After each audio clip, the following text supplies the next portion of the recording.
So welcome back to another rebuild here on NBA 2K25 Next Gen. In today's video, we are back with another episode of our offseason rebuild series, and today it's going to be the Sacramento Kings. After getting the belt from Anthony Davis and the Funky Bunch over there in Dallas just a few nights ago in the first game of the play-in tournament, this team is now in their offseason period, and the future of the Sacramento Kings brings a lot of question marks. From me specifically. I have no idea what the direction is with this franchise. It is ultimately a team that is going to be in limbo for a few seasons, and I'm really hoping they hit the full reset button, completely tank, fully rebuild, and eventually get this team back up, because this thing right now is not moving in a good direction. My goal today is to obviously make some changes, fix everything, and get this team a championship. Of course, as always, let me know any other video ideas down below in the comments section. At this time, we are still only doing off-season rebuilds for teams who have officially been eliminated. So the Chicago Bulls are now a team that we can fully rebuild. After tonight's games, there's going to be 2 more teams, and of course, already the teams that did not make the playoffs. So we're going to get through all 30 eventually. Just let me know which one you want to see next. Of course, with any other video ideas you guys may have. But I'm excited for this one today. Kings fans, I'm going to do my best not to hurt your feelings, but at some point, you got to take a good look in the mirror and accept the situation at hand. So let's go ahead and do that. We now find ourselves in the 2025 NBA offseason. Of course, in these offseason rebuilds, we do 3 off seasons and 3 regular seasons. So, just an extra offseason to hopefully make this team a little bit better. So, let's dive into it. Let's discuss it. Of course, there are some talented players here, but ultimately, this was never a team that was actually going to be competing for a championship. I hate to burst the bubble of Kings fans who actually thought this team had a chance, but at the end of the day, there never really was any hope, and for good reason. So let's discuss it. We're going to go position by position. I'll give you my thoughts on everybody and kind of my plans with them moving forward. So starting out here at the point guard spot, Massa said it after the play-in game. They are obviously missing a point guard. They had a really good one in De'Aaron Fox, but ultimately he did not like the direction of the franchise, requested a trade, and is now a San Antonio Spur. So point guard, obviously a gaping hole. It is our biggest need at this point in time, and it is certainly something we will address very, very shortly. Now, let's get to the guys who are here, because there's some okay players here. I'll give them that. Keon Ellis is a nice role player. Devin Carter, I think, certainly has some potential. Of course, was injured for the vast majority of this season, but he's a guy that I think can be a quality contributor on this team eventually. Was Markelle Fultz actually on the Kings? I have no idea. Now, we move to the shooting guard spot. Zach LaVine was, of course, a mid-season acquisition. We all remember the blockbuster trade. I think it was only 3 teams. It was the Kings, the Bulls, and, of course, the Spurs that sent De'Aaron Fox to San Antonio. Of course, Zach LaVine coming here to Sacramento. So, Zach LaVine's not a bad player. I don't want anybody to get misconstrued from, what I'm about to say, but I just don't think at this stage of his career, and DeMar DeRozan's career, and Domantas Sabonis' career, that the years that it's going to take to get this team to a real competitive level makes sense moving forward with a guy like LaVine. He is 30. He's not a bad player. He's not really regressing in any way, but ultimately that time is going to come eventually. So whether or not I trade him here in 2K doesn't really, share my thoughts about him in real life. But if you look at the contract situation, of course, has a $46 million contract for next year, and then does have that player option for almost $49 million in 2026, which I'm assuming he's likely going to accept. So, this isn't a shot at LaVine. Ultimately, I do think he fits some needs for this group. But defense is, of course, not really one of them. And this team obviously has a very, very big defensive problem. So he's here for now. We'll, of course, see how that ends up working out. Malik Monk is a nice player for this team. Of course, a quality role player, even above role player at certain times. I think he'd be an elite 6-man option for me. And, of course, I'm not exactly looking to move him immediately, but we're just going to see what ends up happening. Of course, he did not play in that play-in game the other night. He is currently injured. Now, the small forward spot. DeMar DeRozan is still a bucket. He's one of the greatest mid-range shooters in the history of basketball. But when you look at, again, where he is in his stage of his career, he's 35 years old.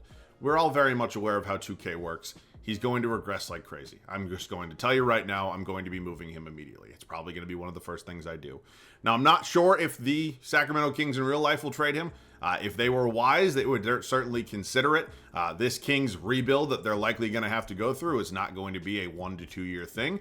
My guess is it's probably closer to 5 to 7 if they do things correctly. Now, DeMar DeRozan is 35. He's going to be entering his age 36 season, and while he's still a really good player, and I certainly don't hate the contract, I think they would be wise to try to move him. $25 million is not very hard to move today. It was much easier or much harder to do that maybe 5-7 years ago. But I think DeMar can make more impact on a contending team if one was looking to potentially pick him up. So move on from DeRozan, get whatever you possibly can. Of course, that's what we're going to be doing here today. Jake LaRavia, I believe, was a mid-season trade deadline acquisition from the Memphis Grizzlies. Of course, he's only 23 years old. Maybe there's a little bit of room for development there. Behind him, we're going to pass on discussing that. Power forward spot for me is interesting. Keegan Murray came on really strong in his rookie season, and of course is a very capable offensive player, and I do believe his defense has gotten better as well. For me, it's just really about consistency for Keegan Murray, and if he can continue to go up in the overall department, I have no problem committing to him as my long-term power forward.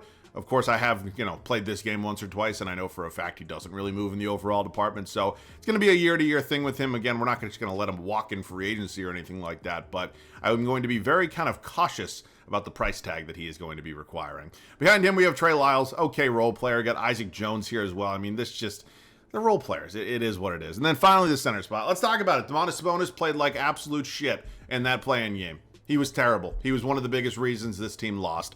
And at this point, he's going to be 30 years old next season. And while I do think he's been one of the more underrated players in basketball for quite some time, he's terrible defensively. He obviously does a lot of things well offensively. He's an absolute monster on the boards.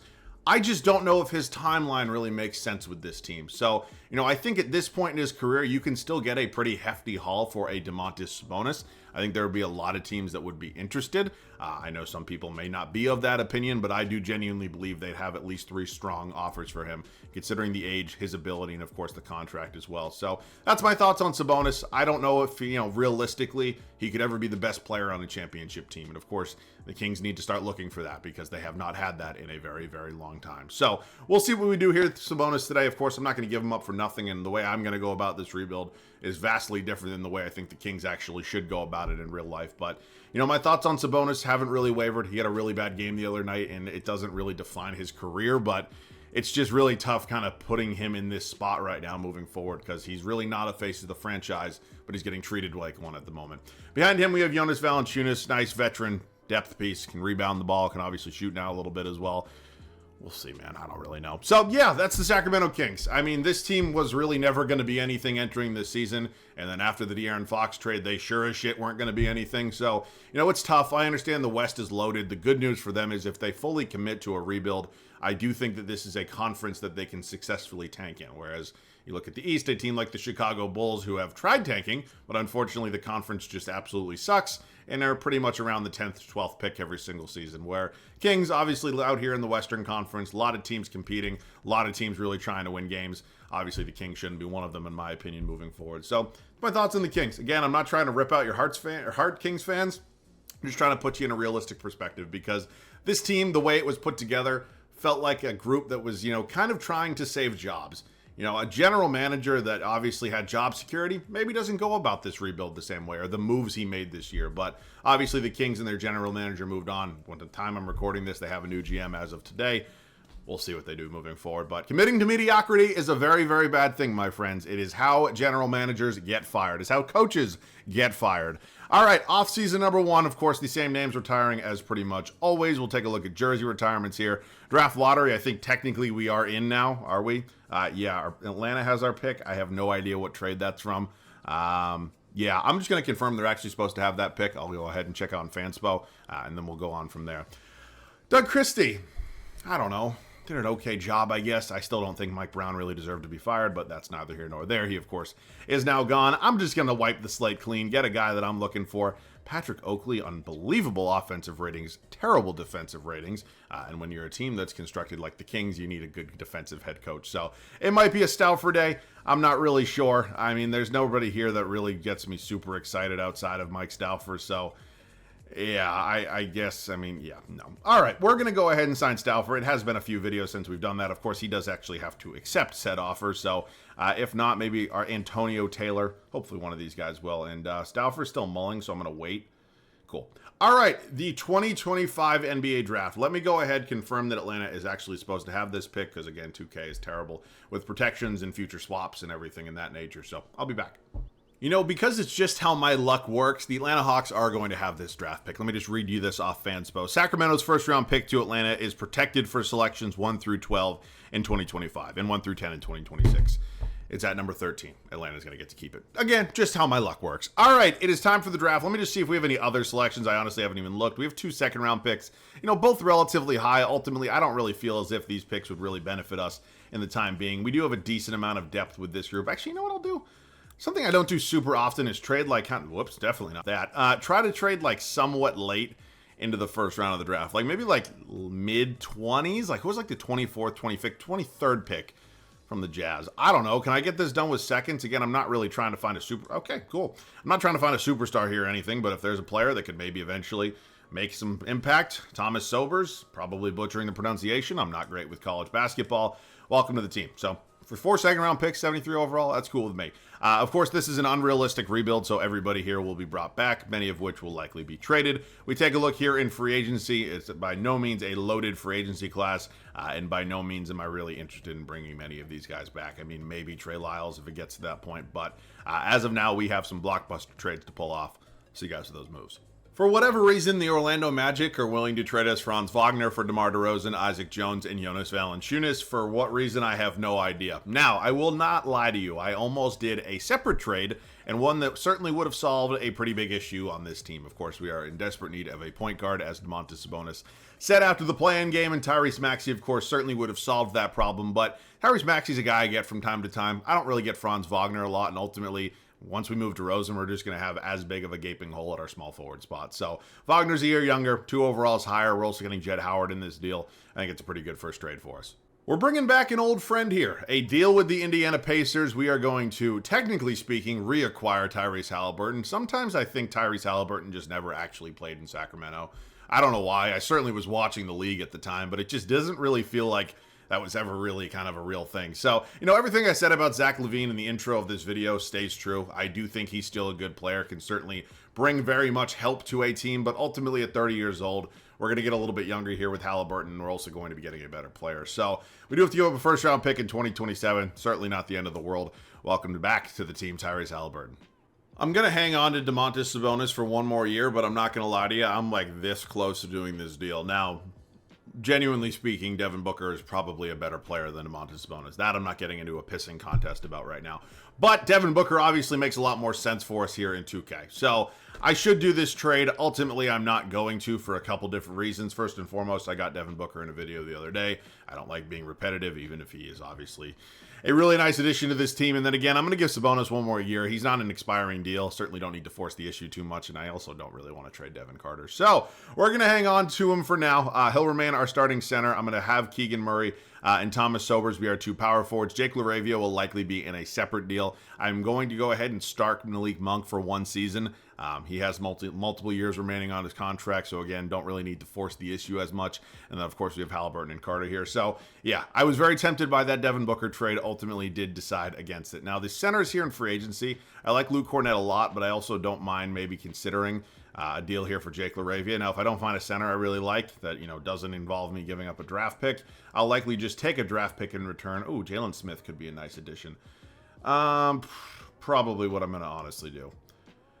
All right, let's go ahead and... Ooh, Quentin Post also here, but I have to give up a draft pick. Again, just not going to happen. All right, thank you very much, Chicago. 2 of the most mediocre franchises trading with each other. And, yeah, this is going to be the team entering year number 1. Of course, again, just for a reminder, we're not in a realistic rebuild. I'm sure many of you are very much aware of that. The guy I want to talk about right now is Keegan Murray. We're not going to spend a lot of time. I already went in depth about him, but this is going to be a make-or-break year. Now, I'm going to extend him no matter what. I'm not just going to let the guy walk in free agency, but I really do think that it's going to be kind of a breaking point for how much we consider him a long-term piece for us. But this is going to be the team entering year number 1 here in Sacramento. Again, are we that much better than we were at the start of this video? I would say yes, but ultimately we'll find that out together at the start of year 1. It is now time for our first full season here in Sacramento. Of course, we had a pretty busy offseason, made a lot of major changes to this team, and I think they are changes that were absolutely necessary. Now, here's how it's going to look. Tyrese Halliburton, Malik Monk, Franz Wagner, Keegan Murray, Domantas Sabonis are 1 through 5. Now, something that I know is kind of glaringly obvious that we haven't really addressed our big defensive needs. Now, I will say Franz Wagner is a nice defensive player. I am not denying that whatsoever, but ultimately, this still isn't really a strong defensive lineup. So that's going to be something I'm keeping in the back of my head as I do watch this season go by, and especially when, hopefully, our upcoming playoff run happens. Bench unit will be led by Keon Ellis. He's now my backup 2 guard, Jalen Smith, who we just acquired from the Bulls. My backup center, Devin Carter's developing nicely, backing up Halliburton. Jett Howard will be the backup to Wagner. And finally, Thomas Sobers, again, no idea. He's going to be the backup behind Keegan Murray. Other good news, we have a new head coach here with Mike Stauffer. Hopefully he's able to help out a lot. And yeah, I think it's certainly a possibility this team's in the playoffs. I'll see you guys at the end of year number 1.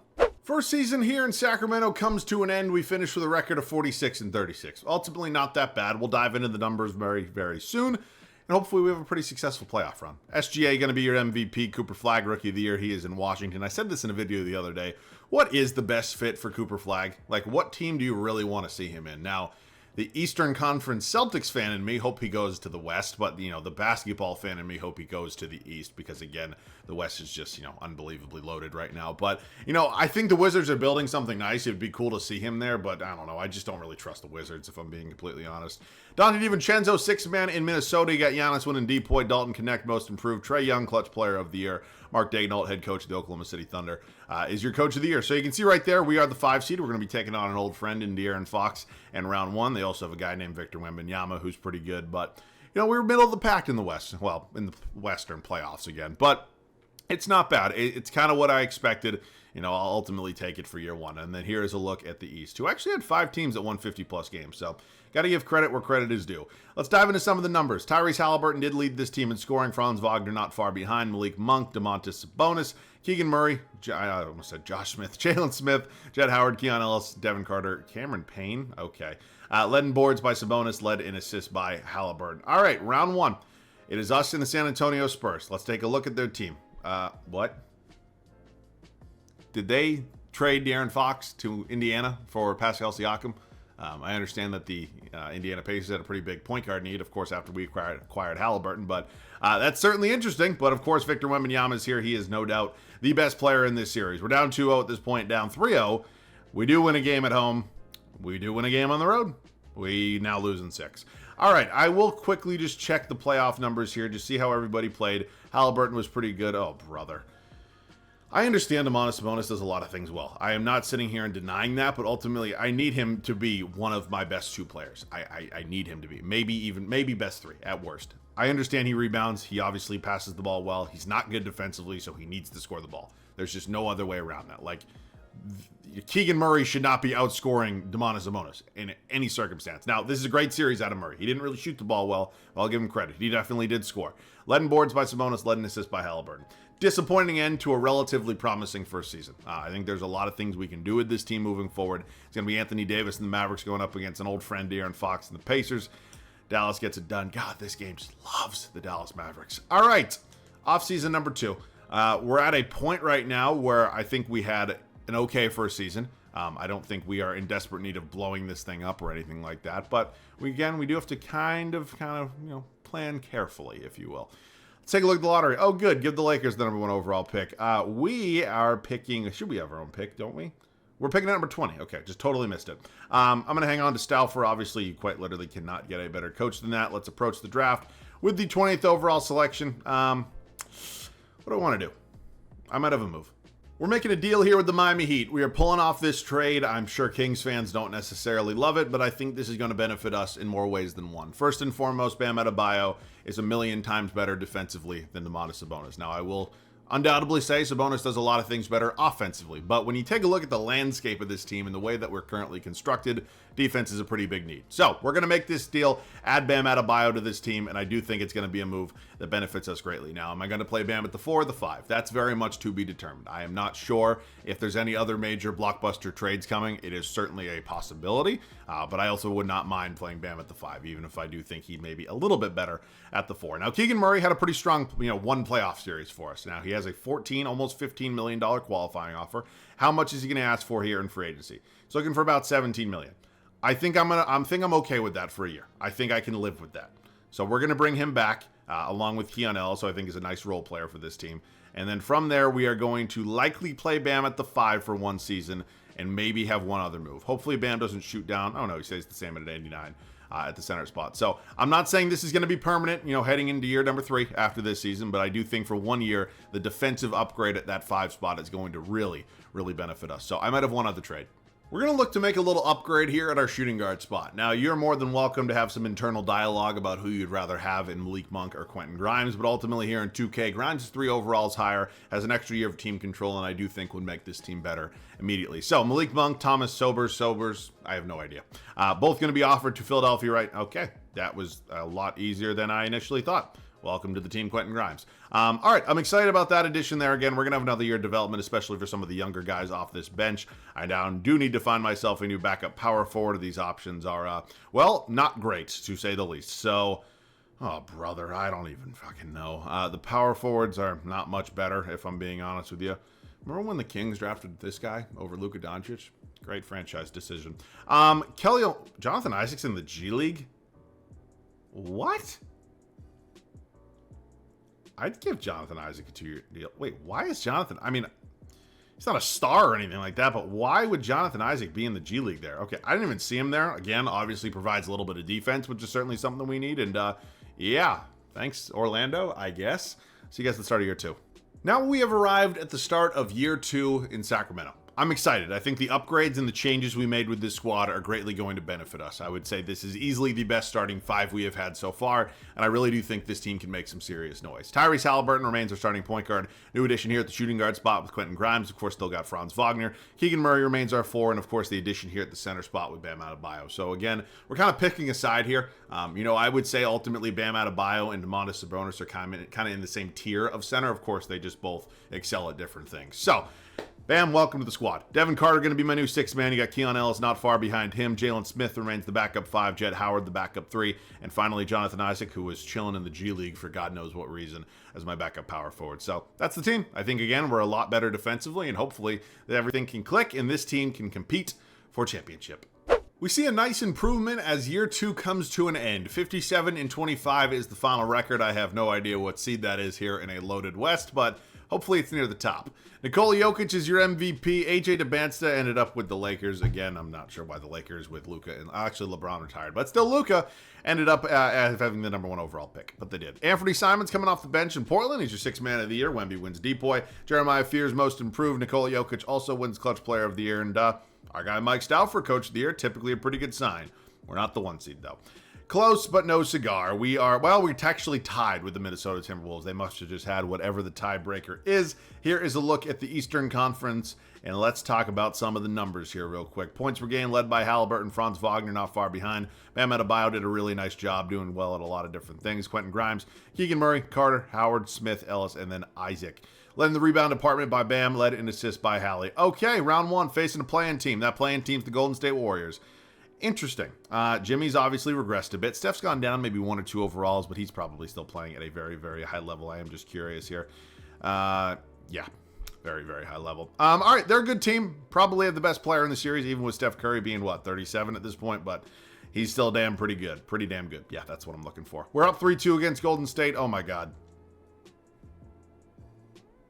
I'm not happy. Not happy. Just a disappointing end. What in the fuck? What the hell? I mean, nobody was good when you really think about what is this?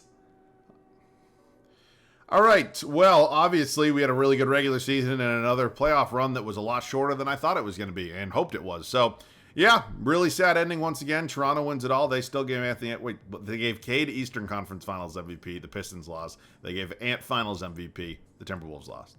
No love for the Toronto Raptors? Okay. First of all, how are the Raptors even there? All right. Very, very sad ending. I thought that team had a lot of potential to blow through and lead as the 2 seed. Is just, it's horrible. There's no other way to describe it. So, draft lottery time. I don't think I see any Kings picks in there. The Nuggets had the MVP and the Clutch Player of the Year, and they get the number 1 overall pick. Tell me this league is not biased.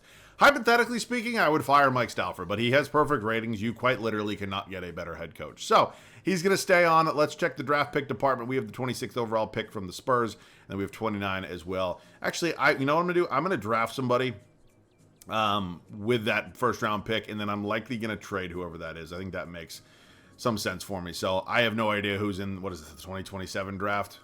Trent Perry, Marcus Johnson. Sure, I don't really know. Welcome to the team. From this point on, I think it is about solidifying this team and figuring out if there are any moves that are absolutely necessary. Obviously, we played like shit in that one playoff series we had. I am not denying that. Oh my God, this free agency is loaded and I don't have any damn money. Yeah, this would have been so fun. So would have Jokic. Cat's sitting here. Steph's even here. And, he's pushing 40 at this point. Yeah, damn. All right, let's make some trades.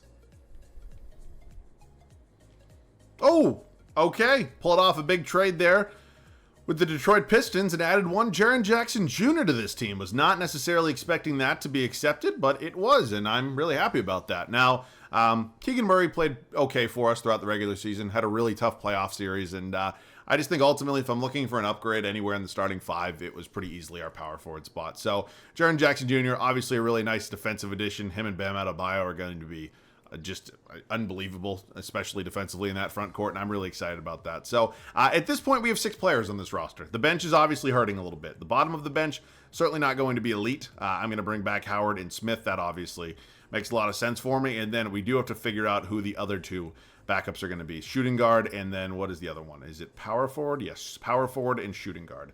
Again, probably not going to be some great... Oh, Klay Thompson's still sitting here? I'm surprised he didn't retire. He's obviously going to regress even further, so we'll pass on that. I'll bring in Caleb Martin on a minimum deal, and then the shooting guard options, again, are not great. I fully expect Grayson Allen, Sam Merrill, Luke Kennard all to regress, so any point guards I really like? Yeah, not really. Marcus Smart's chilling here. Do I just fully commit to the defensive side of the ball? You know, I'm going to give my guy Marcus a shot. I'm probably going to be wrong on that one, but I'm going to move him to the 2-guard spot. And again, just all about the defense off the bench. Carter actually goes up at the shooting guard spot. What does Smart do? He goes up as well. All right, I'll just move Marcus to the 2-guard. Again, they're both going to be playing, 10, 12 minutes a night. Not that big of a deal. All right, this is going to be the final team entering the 3rd season. Hopefully, it is good enough for a championship.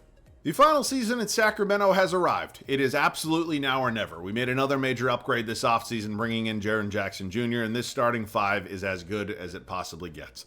Tyrese Halliburton, Quentin Grimes, Franz Wagner, Jaren Jackson Jr., Bam Adebayo. Bench unit certainly still strong in the top 3. It definitely wanes off after that pretty quickly. Devin Carter, Jalen Smith, Jet Howard, and then, Caleb Martin, Marcus Smart. 10 minutes a night for the pair. It's not really the end of the world. So, I think this team obviously has the talent, hopefully enough depth to get it done, and I'll see you guys at the end of year 3.